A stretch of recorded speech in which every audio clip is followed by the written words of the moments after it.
The DIESOL podcast, Developing innovation in English as a second or other language. episode 96, 24 tools for 2024.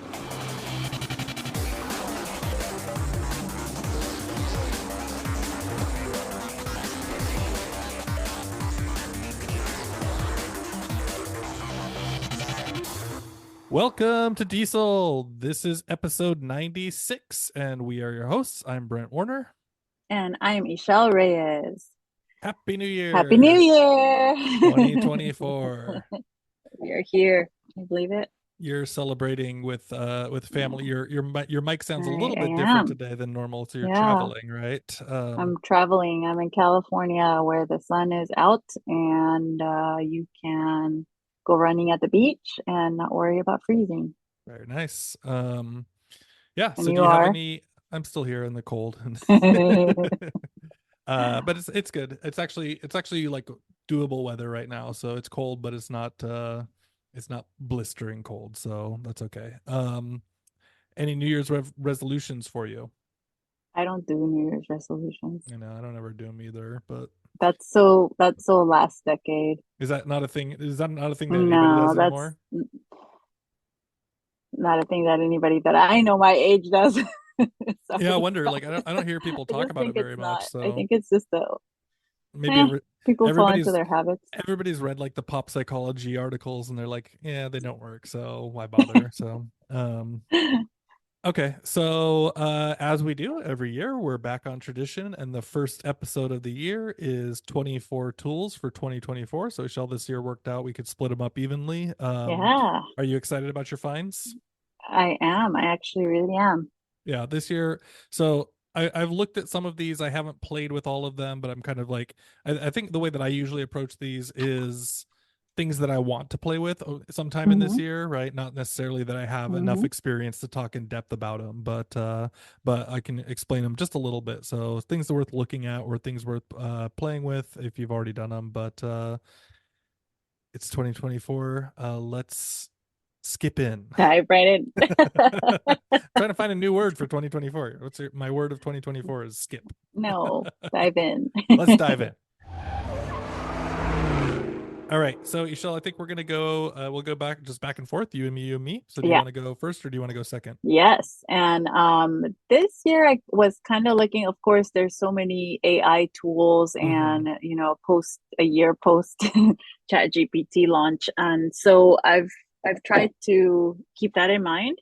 And I've also found that a lot of people are afraid to make that jump and use a lot of these AI tools. So I Mm, focused on things that would be easy for beginners okay. and possibly free if that not I know that they're not everybody's an early adopter and a lot of that the new apps or the new whatever the new tools, especially with AI, they tend to be pricey right now because they're still growing. Mm-hmm. So my first one is Agent GPT, and I was inspired by our last not our last step, one of our previous episodes on agents and chatbots and agents and why or something 94. like I've that. got I've Yeah, I've gotten a episode lot of a 94. lot of comments on that episode. People really like that episode. So, if you haven't listened, I think that was 94. Go back and listen. Yeah. Hmm.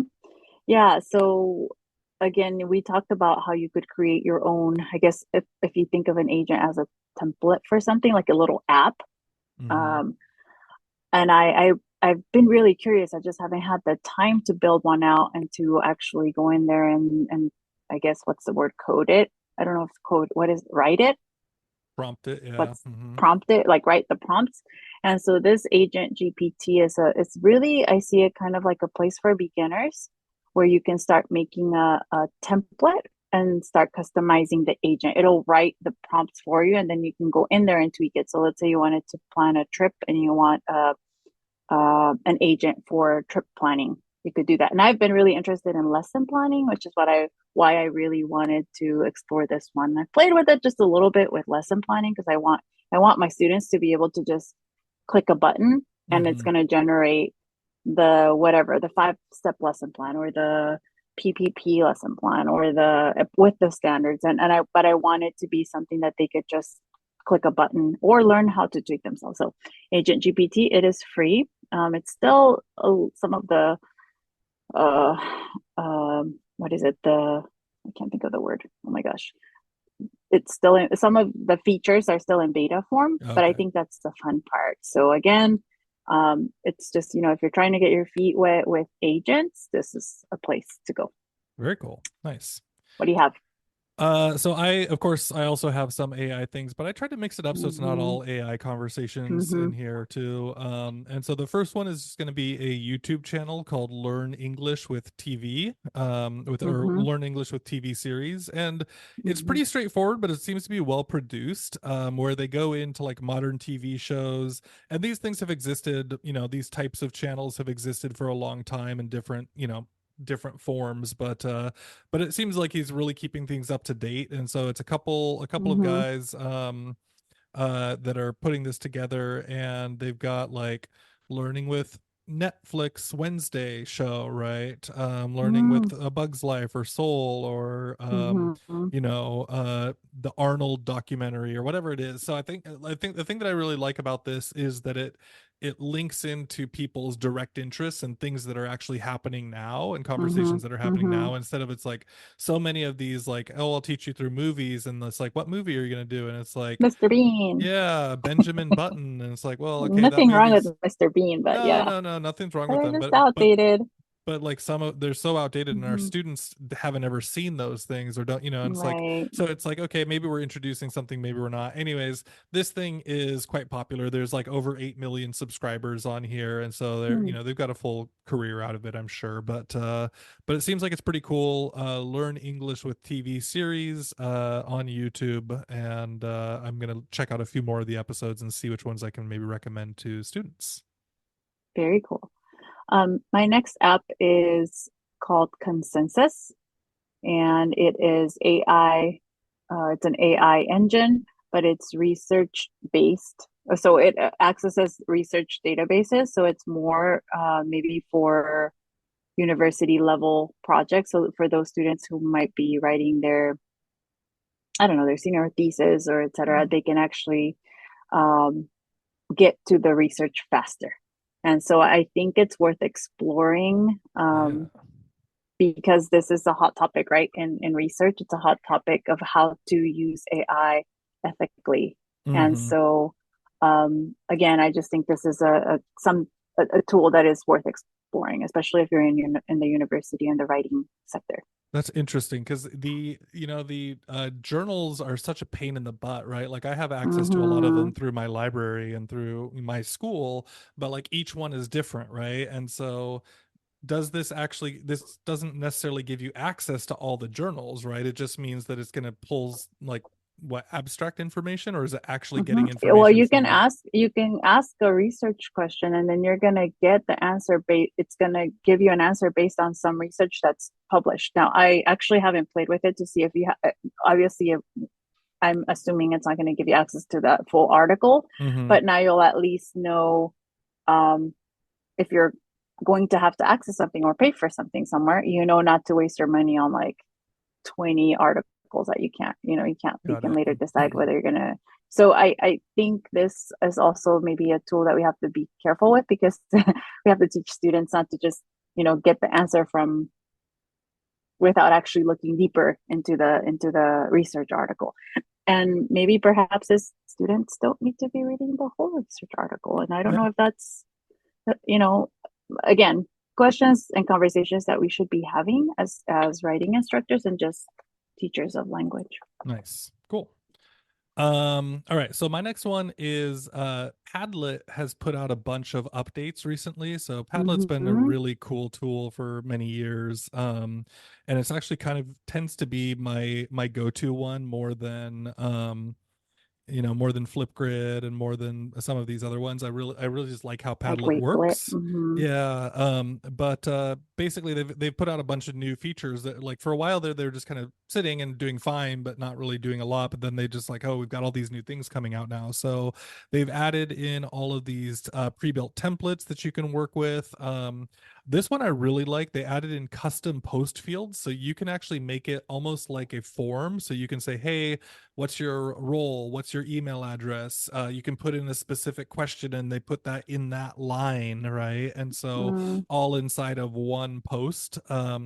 They have things like breakout links, and then they also have it where you can't see other people's posts until you've posted, right? And so some of these little which, features, yeah, they're great. Like it's just like, okay, so you actually have to do your work before you can just look at everybody else's and copy what it is or whatever else it is. So there's a number of additions and nice features that they've added in the last couple of months, and I want to explore some of them too. So Padlet's new updates.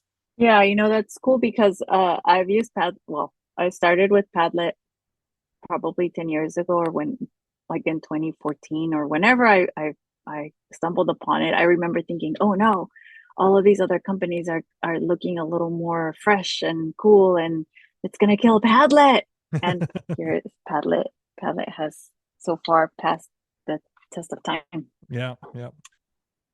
All right, Yeah. so oh, What do you got? my I have something called Fetchy, Fetchy. and this Okay. Fetchy, it'll fetch. Oh well, I guess it has made fetch happen.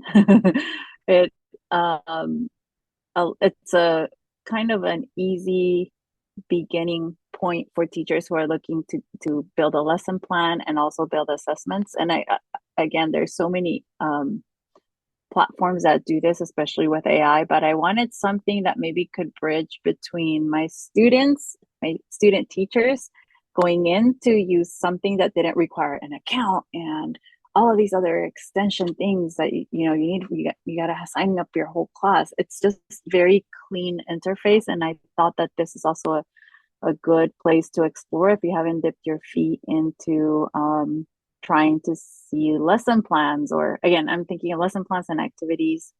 And so I think Fetchy would come first, and then Agent GPT would come next Cool, cool, in awesome, terms of progression for beginners. What do nice. you have? So I guess I'll kind of line up with you in these conversations right Mm-hmm. here with some of the AI agent type of things. So I'll start with Mm-hmm. Twee.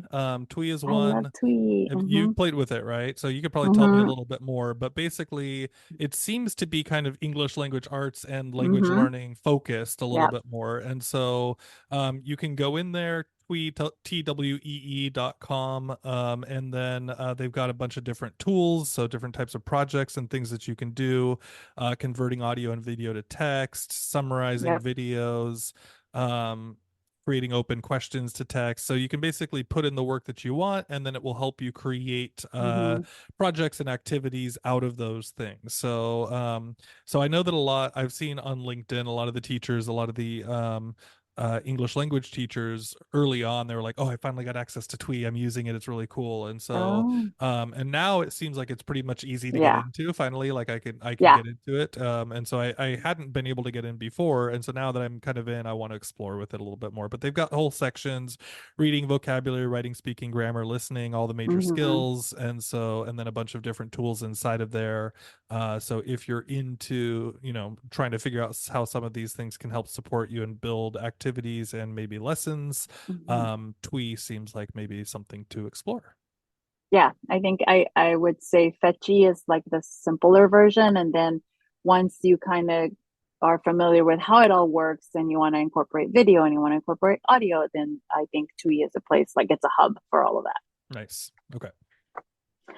All right, I have now Claude AI. That's CLAUDE dot AI, and I found Claude AI because I was looking for something that wouldn't charge me to upload a document and Mhm. generate whatever, grab information from it, which I think right now at the time of this episode being recorded, Chat GPT or GPT-4, right? Is it called GPT-4 or the Yeah. pro version? I don't know what it is. Yeah. It's still paid. And so I'm not sold totally. We've had this conversation. It takes me a while.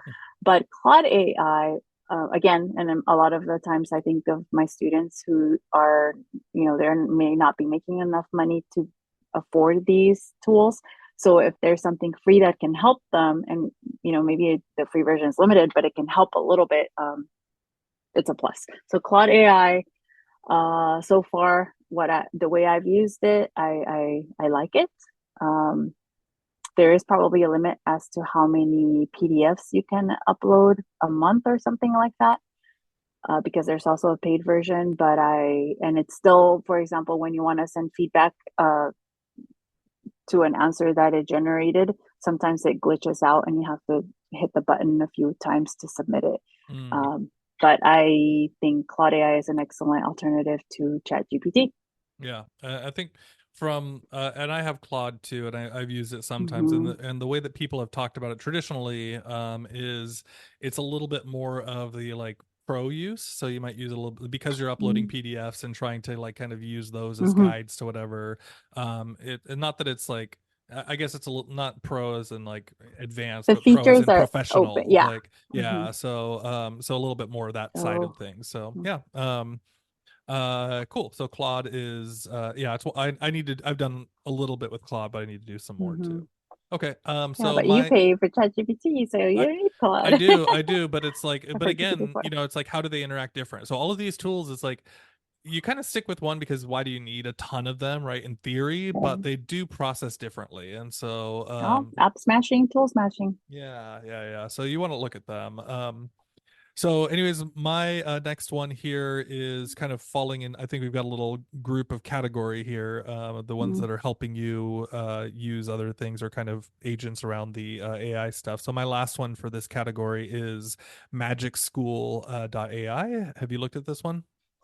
I think I probably stumbled upon it when I was searching for lesson plan type things because the name sounds familiar, but tell me about it. Yeah, so this one's gaining a lot of steam. A lot of teachers Mm-hmm. they're seem to be building up quite a bit, and it looks like Mm-hmm. next year they're going to stop. Right now it's free access for everything, but in the middle of January, so not too long after this episode comes Mm-hmm. out, they are probably going to start their charge model, right? And so, Mm. anyways, it's a little bit more of the broad version than Twee, right? So it's like, hey, Ah, that's uh probably what I think.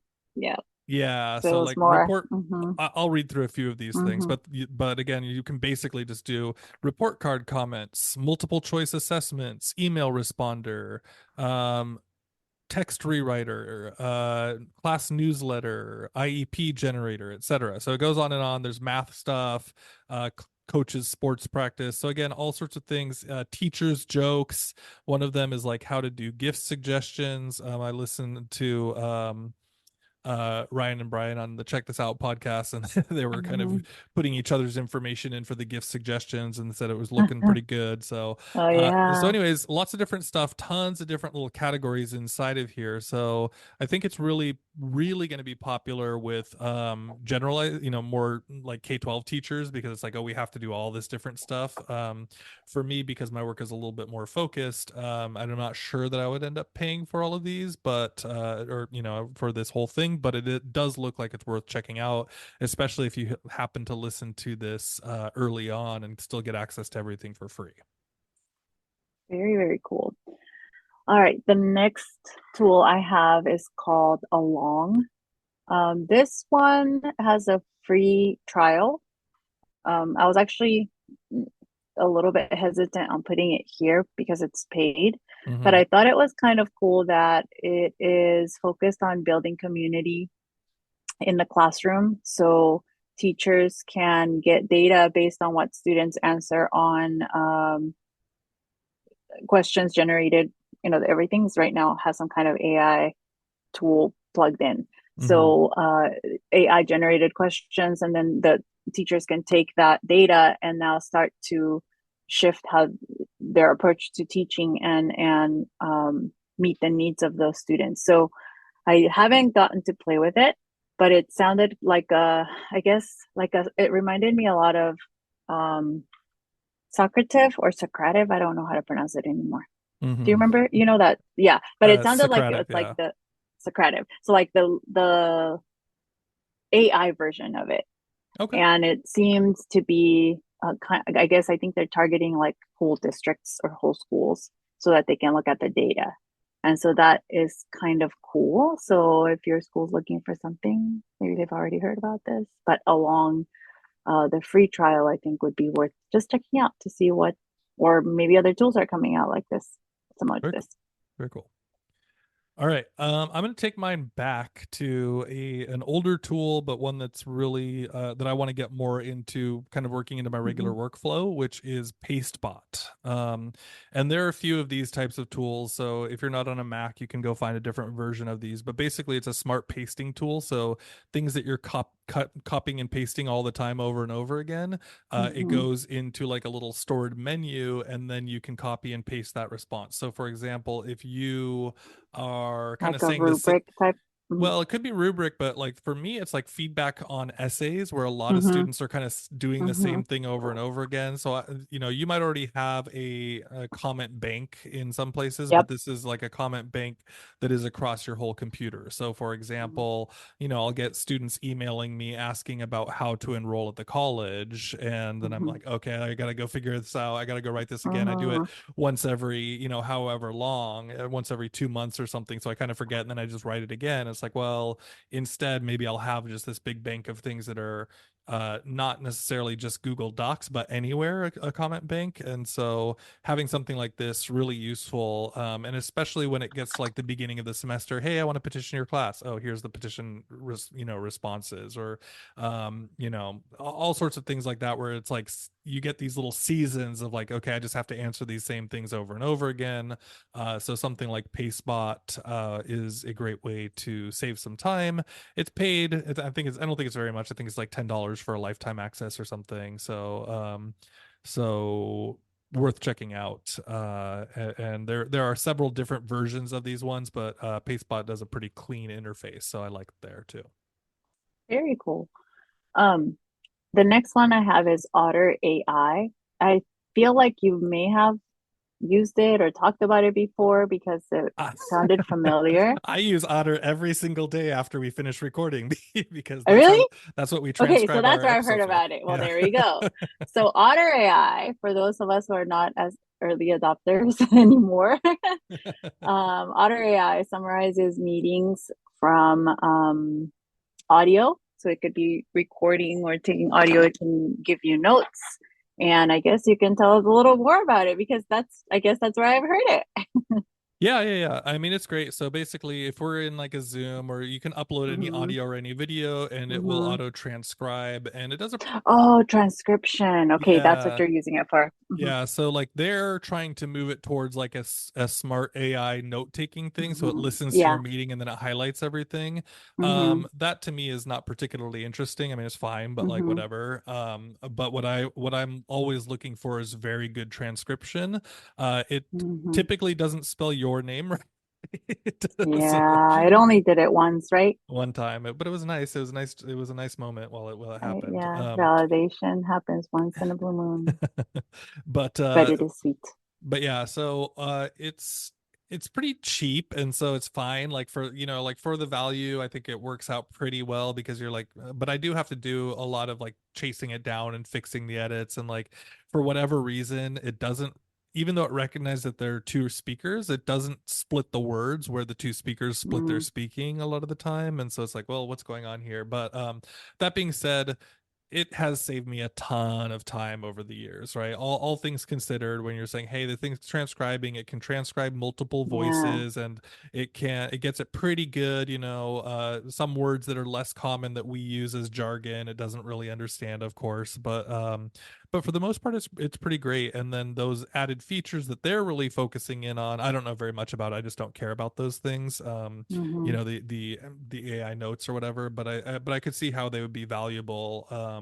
And especially if you're like a student logged into a class, Hmm. and then you get the summary of the notes while the class is going on, and to be able to check that Well, down. I think like where I think I imagine myself if I were a language student and I were listening to a lecture in Japanese, because that's the language I would want to focus on, Hmm. I would want to take my own notes and then compare them to what Otter AI generated, because then I could see where my gaps are or see what I'm hearing differently. And I think that's where it could be really helpful for students because you don't want to rely just on the notes of AI, obviously, but you want to compare. And I think that that's ultimately what I was thinking. I was like, oh, that would be really cool to just be able to see what it caught, but it reinforces the language that the student is listening to. So Very cool. Yeah. Otter AI. I like that idea too. That's really smart. If a student's being proactive with their learning and takes that Mm-hmm. approach, that's very Because I cool. do have some that like to do that, and it's like, oh, Nice. instead of sharing notes with each other, check out what Otter AI did. Okay, so I'm gonna go again. I'm taking it back to an old Mm-hmm. one of our oldest Edtech tools. You'll laugh Yeah, when I say this, but ThingLink. So ThingLink has I made a have a little bit thing of link somewhere. yeah, well, it's made a Somewhere. little revival somewhere. So like I started, Oh, I was online and people are like, oh, check out this thing link for this and check thing out the link. thing link for that. And I'm Mm-hmm. like, oh, like people are coming back to ThingLink. And it is a very cool tool. Like it's still, basically ThingLink lets you upload an image and it also lets you Mm-hmm. upload a 360 image, which is very cool now because 360 cameras are Mm-hmm. much more accessible to everybody. Mm-hmm. But you can upload a 360 image or a regular image and then you just basically hot map it. So it's like, hey, I want this person's face. If you click on their face, it's going to open up a picture. So if it's like, let's say it's a picture of Martin Luther King, you can click on his face and then the YouTube video of him giving the I have a dream speech would show up, right? Or text that you want to put inside of there, or links out to other resources that people want to get access to. So really cool way to make kind of images interactive for students, and it seems like it's kind of making a comeback in the conversations. So ThingLink seems like something that I would also like to revisit as well. And then kind of some teachers are flipping it the other way, which they've always done, which is, okay, now you get the image, you're going to create a walkthrough for me to be able to figure out what's going on. Mm-hmm. So there's a lot to play with there. And Hey, you know sometimes what? the oldies are goodies. Yeah, 2025 we'll have pearl trees on here. If anybody out there, it still exists. People are still using it. Cool.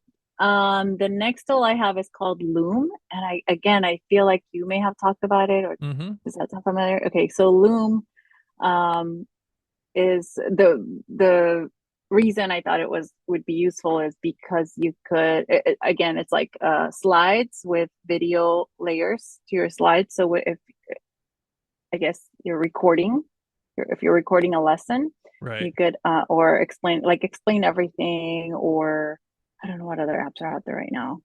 So like we'll explain everything. Um, anyway, Yeah. all of those. But I thought it was cool that teachers can get free access to all of the premium um, features. Mm-hmm. So I thought that is really cool. Um, if you're teaching an online course, or if you're still doing, I mean, in some countries they're still doing Zoom here and there, or Yep. they're Yep. having to do the hybrid model. So if you have curated lessons um,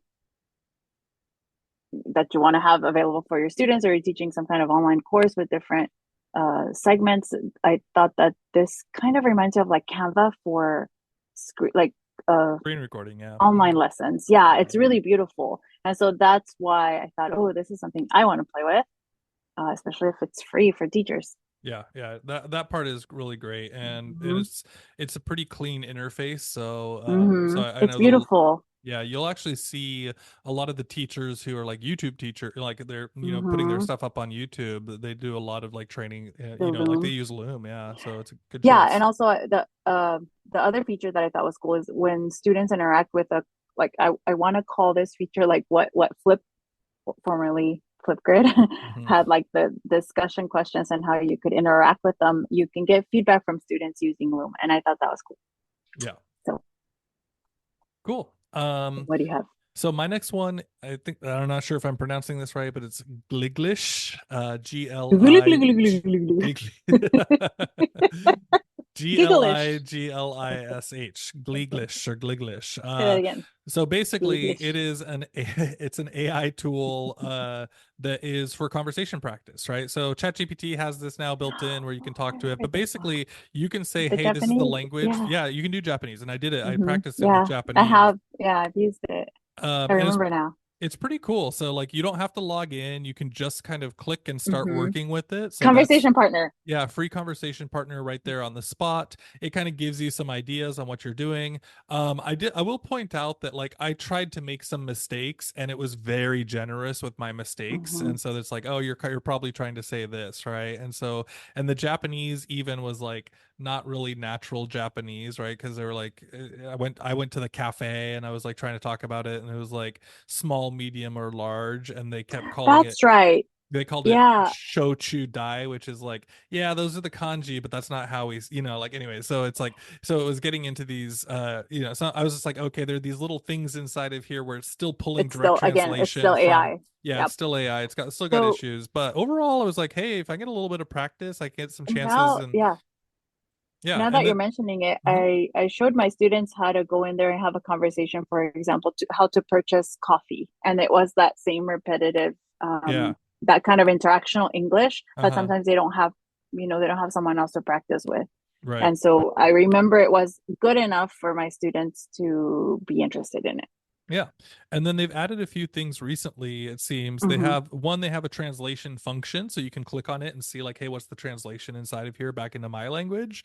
And then the other one is they Cool. have a pronunciation feedback in there as well. And Hmm. so I think that part, if they keep building it, might be really powerful for students as well. So a few things to explore inside of there a bit more. So Gliglish is the one English. there. Well, kind of going in the same direction. The next tool I have is an app.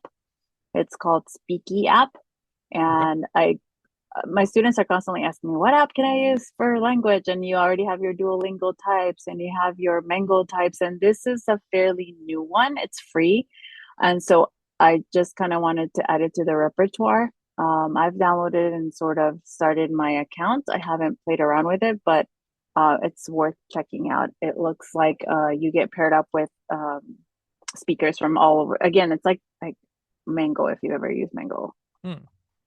Okay. um, but it's free. Cool. Very good. So my next one is it's called revision history. So very, very, very similar to draft back. So Revision history, huh? yeah, so this is one everybody's still dying about the AI and plagiarism and did these students write these Hmm. by themselves, right? And so my Hmm. solution to that has always been draft back. Because if you're working in Google Docs, you can watch the entire writing process and it'll heat map it and it'll tell you, hey, this is how they wrote it, this is how long it took them to write it, all this stuff. And so basically, revision history is a very similar thing. I'm surprised that nobody else had put anything else similar to this. So actually, GPT-0 has a similar tool now to this. And now this Hmm. one is called revision history. And I like it because it's faster than draftback. It's so draft back takes a long time to process everything, and then so you kind of have to Hmm. sit there for a minute or two and wait for it to process before you can check everything. This one, it seems to be ready to go on the fly at any moment, and so I really do like that. I will say though that I really like the further the details you can get on draft back because they do that heat map thing that I think is really valuable, and they do a couple of like the exact moments of login all the way That's through. cool. Yeah. So draftback has some strength to it, but this one, if I'm just trying to work a little bit faster, revision history is a really cool tool, and it has a cleaner interface that kind of links right into your Google Docs rather than kind of like how it kind of takes you out of it to move and check out with the other one. So revision history is Cool. good. Yeah. Another tool to have just in case draft back And gets draft pulled back out. and it has been pulled out in the past. So yeah. Oh, I've had that. scary. Yeah, I was like, oh my God, what am I gonna do? Yeah.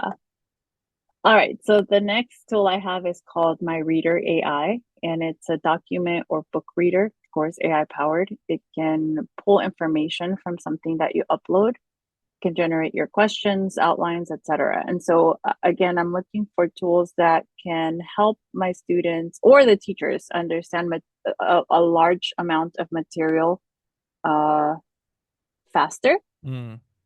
especially if you're in a rush. So I was thinking, oh my gosh, my days of taking Ancient Lit 1 and Ancient Lit 2, and I had to read Petronius. Oh. Does not sound like fun. And it was so hard to understand. And yes, there are cliff notes, but again, I don't want to, I just need to know the essence of that one chapter. And then I can read it along with that. I don't mean to take the shortcuts, but sometimes it's just a lot easier to have it scaffolded by with another tool. And so I was looking at my reader AI because some of my students would borrow books from me, my student teachers, but they don't have the level of English to be able to digest all of that information and say a Penny book or Mm. um, other books that they really want to gain knowledge from. But if they can have an outline and now find out, okay, here's a chapter I really want to look for information in. It's this one, and this is what it says. Let me go now dive in and really focus on my language with this book and trying to understand it. So it's more of that purpose. A Yeah. penny book like this one. Yes, like that one. Exactly. Pulling And out he's my showing penny me one of the library for my Cambridge research. handbook language. Yes. Yeah, and that's exactly it. I had a student who was borrowing one of mine and she just didn't have the time and was frustrated, but she knew how valuable the information in that book was. And so I was trying to figure out how to get that information for her faster so that Yeah. she could still thrive as a teacher, There, as a this new is this teacher. is actually a real frustration for me too, because we're at that in between stage where not everything is digitized and able to get access to it. So it's like, oh, I have this book and I have all the information, but I don't want Mm-hmm. to It's spend not digital. all the time Yep. reading through. And then and then I've got these DRM'd books and other, it's all this stuff. So okay, so Yeah. we're kind of in a little bit of a messy zone right now, but maybe within the next five or Oh, 10 years it'll be fixed. and I should say it is a pay as you go. So you start off with like a credit, they give you credit. And then so as you go, which I think is a good idea because then you're not just, uploading entire things and you have to keep it like an ecosystem going. I Okay, think. I think that nice. that's the way to go with ethics and everything. Yeah, yeah, yeah. Okay, cool. So my next one is a hardware choice, and as I told you Ooh. last year, I said, hey, Mm-hmm. I'm thinking about buying this thing, and I finally did buy it, which is the Insta It's itty bitty, 360. like what, four Uh, inch, four yeah, by one it's and a half. yeah, maybe four by That's one and a all. half inches. It's It's a tiny. 360 camera. It's great, and I bought it for my own purposes here. But then I'm thinking, Mm-hmm. well, you know what? This would actually be a really good way because one of the things we were taught in our, in our teacher trainer programs is like take a video of yourself when you're teaching and kind of See watch all where these different what's aspects, right? happening. But yeah, Yeah. but it's really hard because you kind of have to go hide your Mm-hmm. camera like in a back corner and then it turns off and like all these things. This camera you can just leave on and it will record for a full hour or 2 hours without any problems, right? Like a And full then lesson. Yeah, it, like a full hour lesson. right. And it's 360, so you can put it anywhere in the room and it's small and you can track yourself moving around the room. So one of my favorite little hints Hmm. for that I saw a long time ago on Twitter was have somebody come into the classroom with you and their observation should just be where are you moving in the classroom, right? So they heat map and they draw a map of your room, and just as you move around they draw a picture of where you're going so you can get a sense of Mm-hmm. where you're focusing your energy and your attention. And I Mm-hmm. really like that idea because I think we have these unconscious biases about like, oh, I always go Absolutely. towards this Mm-hmm. student or whatever it is, right? And so I really like that idea. And then I'm like, well, with a 360 camera, you could track yourself, right? Like you could be able to see Mm-hmm. that whole thing and that entire process. It's pretty good at catching all the audio and all those types of things. So anyways, if you're gonna get a 360 camera, you could think about it in terms of like how you can use it for reflecting on your own teaching practices inside of the classroom as well. Um, can I ask the price point? Like what's the price Yeah, so range for a this one's kind of, I mean, it's expensive. It's yeah, $450. yeah.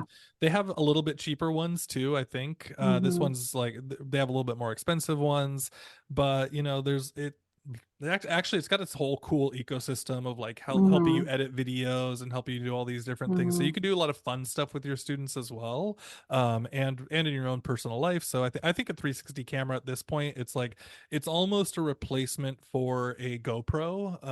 And GoPro Yeah, now that's has what it reminds 360s me as of, well. like a go. Yeah. Mm-hmm. And so this one's like pretty sporty. It can go underwater up to whatever amount of meters and like, all sorts of things. So it's worth checking out. Very cool.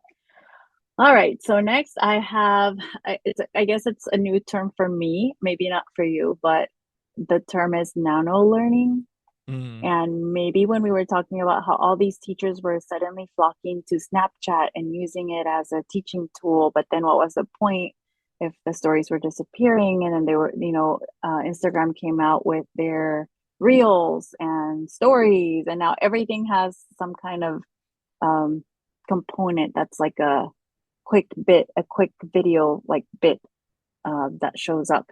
And so thinking of like Generation Z and our newer students, how their access to information is coming from TikTok, YouTube, and then YouTube with their what is it, YouTube Shorts, mm. and Instagram Reels. I found the term nano learning, and it's where there are like entire courses done with little bits and pieces of here and there, where it's almost like a student can go and learn just a little bit about something. And so I don't know how it all plays, but I do know that that's just kind of the norm right now. Everything has some kind of component that teaches you just a little bit, just a little bit, just a little bit. And I think it's just kind of interesting to think about, and also how it's impacting the information our students are getting before they get to us, and Yeah. the way it may be changing the way they perceive and process information. That's been really interesting to me. So nano learning, go out there and search for it and see what other teachers are doing and how you might find it useful or not, Yeah, or how yeah. to how to bridge the gaps that the students aren't getting from nano learning. Yeah, I'll be very interested to see as Mm-hmm. research comes out on that. Like, is Mm-hmm. that harmful? Is it helpful? Is it, Yeah. like I don't know. Like but I think I like your point that it's on us to know about it and to know what it means Right. and to have Well, some feelings about that too. So yeah, one of the reasons I'm interested is because Instagram has just exploded in how in like short teachers, like follow me to learn Japanese or follow me hmm to learn Chinese. And as I was in Taiwan, I was following different people, and I would it would be interesting and I could hear it, but it didn't entice me to learn more or practice more or anything. I was just kind of like enter- entertaining, yeah, yeah. if Okay. that's Yeah, yeah, for all sure. right. What do you have? Okay.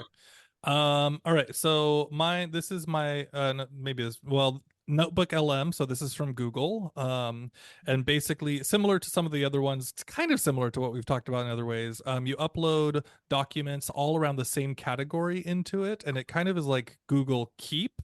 And so it's a Google Hmm. Keep combined with Claude, maybe. And so basically you upload a bunch of documents. I think you can upload something like 20 documents per note or something, and then it leaves you these little sticky notes, and you can ask questions and it will build you responses inside of those sticky notes, and then you can have your own sticky note by the side where you can add your own full on just completely your notes. But basically it's meant to be the first step of this way of like building a study guide based on content that you provide to it. But I think what's really potentially interesting about this is you can share these notes out. So as a teacher, if you're doing a unit and let's say you're doing open educational resources and all of your stuff is free, and you upload all of the content into that note, then you share it with your students, and then they can go in there and take notes and but get all of the information that's pulled from the resources that they already have, right? So hey, these are the PDFs for this unit of class.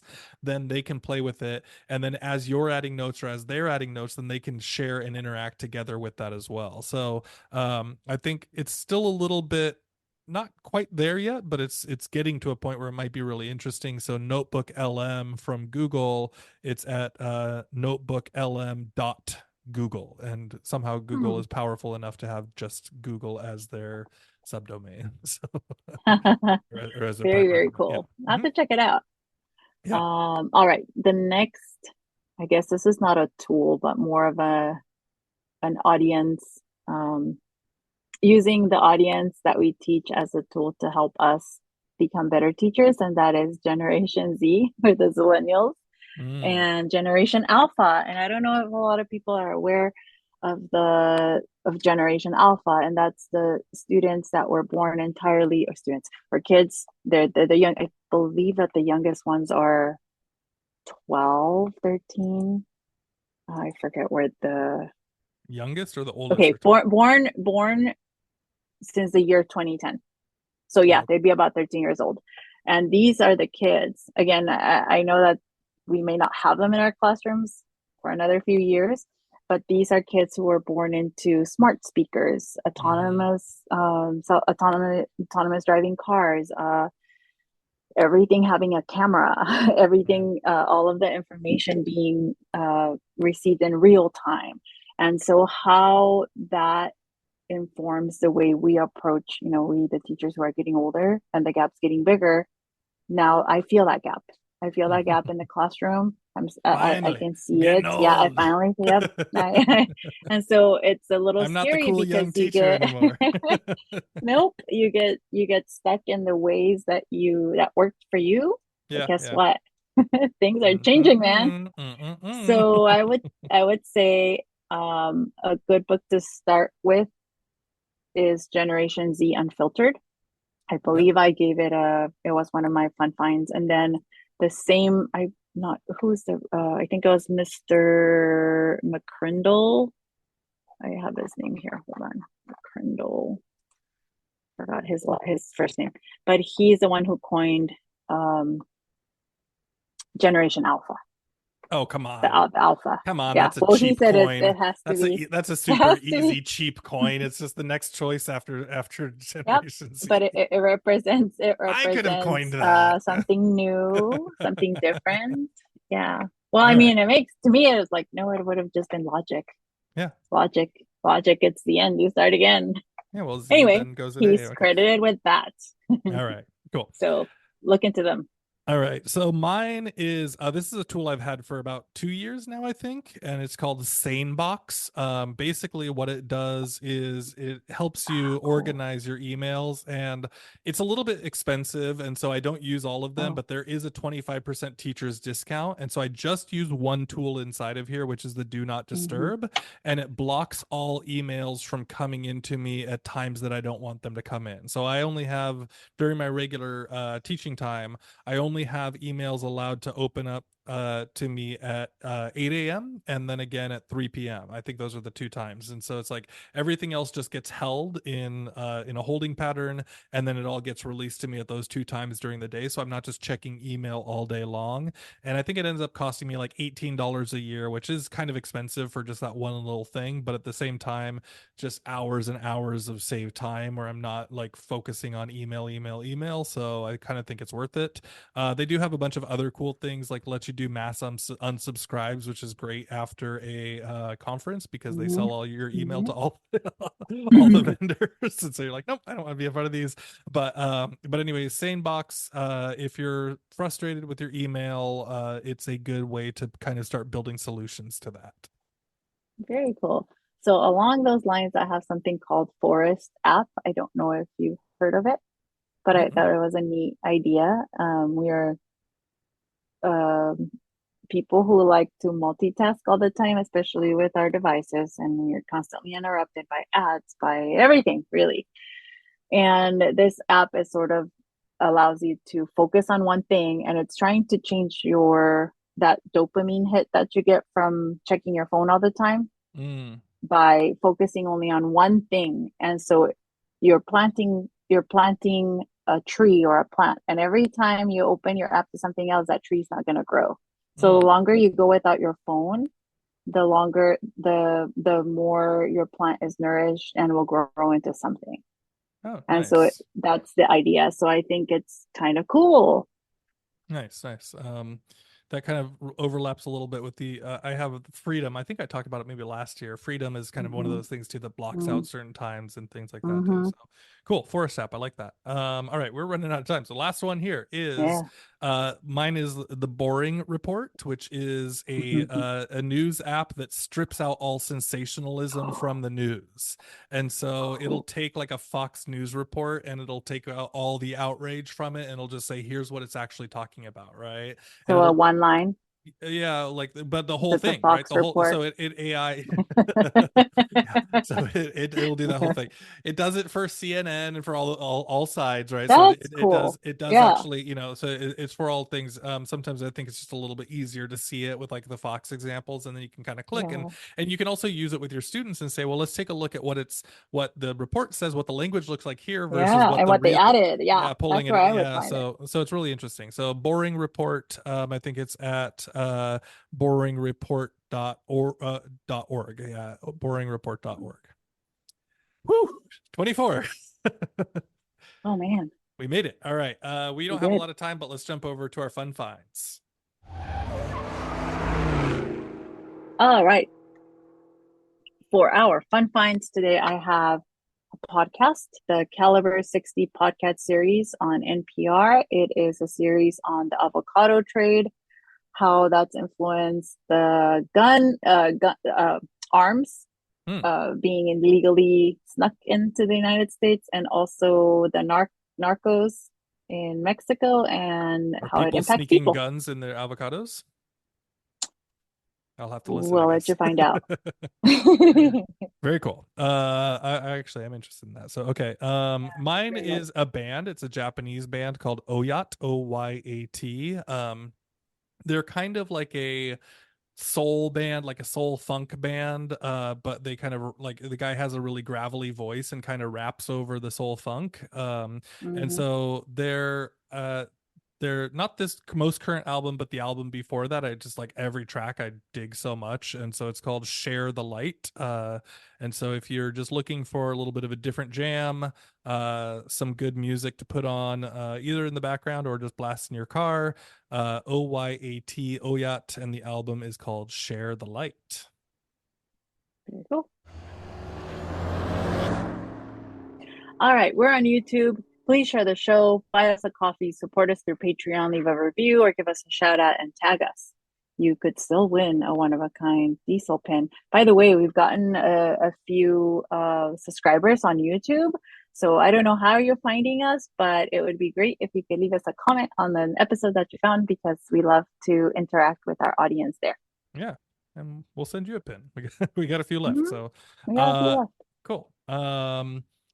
More show notes, episodes, otter transcribed show notes on here, all at diesel.org/96. And you can of course listen to us at Voicehead Canada. That's voiced.ca.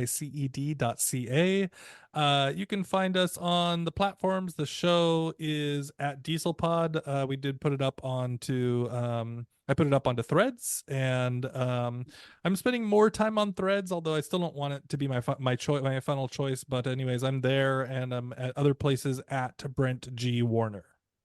And I'm in most places at Ixie_Pixie. That's IXY_PIXY. In Marathi, thank you is Danyavada. Danyavada for tuning in to the Diesel podcast. Happy New Happy New Year, Year. everybody.